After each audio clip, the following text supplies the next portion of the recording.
জয় বাবা ভোলেনাথ। পৌঁছে গেছি ভোলেনাথের দরবারে। এবার ভিউ পয়েন্টটা দেখাবো। এখানে কানে কিছু কথা আমি বললাম। আজকে যাব আমরা ধনির পাহাড়। তো ধনির পাহাড় যাওয়ার রাস্তা তো বলার কিছু নেই, খুব সুন্দর। ওই দেখো ওই দূরে কিছু সিঁড়ি দেখতে পাওয়া যাচ্ছে, সেই সিঁড়িগুলো অতিক্রম করে যাব।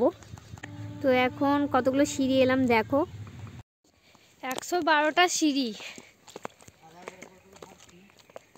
সঙ্গে জল লাগবেই। রাস্তার ভিউটা আমি তুলে ধরেছি, একবার দেখো। এত সুন্দর মনোরম জায়গা, আসতে তো ইচ্ছেই করছিল না, মানে ফিরতে। লজ্জাপতি লতাগুলো একটু ছুঁয়ে নিলাম। এই দেখো দূর থেকে ভিউ পয়েন্টটা জাস্ট অসাধারণ।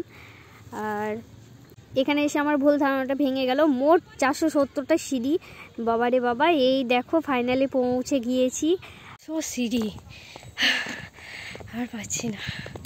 এই ঘর দুটি ওই ভদ্রলোকে। এতগুলো সিঁড়ি ভেঙে যখন চলে এলাম বাবা ভোলেনাথের কাছে, তখন মনে হচ্ছিল না যে কোনো কষ্ট হয়েছে সিঁড়িতে উঠতে। একদম পুরো শান্তি পাওয়া গেল। নতুন বছরটা আমি ভোলেনাথের দরবার দিয়েই শুরু করলাম।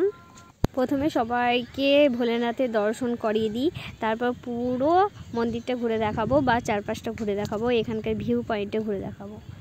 হর হর মহাদেব, জয় বাবা ভোলে।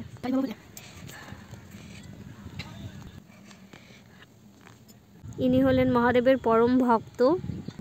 মন্দিরের পরিষ্কার পরিচ্ছন্ন এই গাছগুলো ইনি লাগিয়েছেন এবং ইনি মন্দিরটা দেখাশোনা করেন। ভোলেনাথ যেহেতু লাখ টাকার মালিক, তিনিই ব্যবস্থা করে দিন সব কিছু।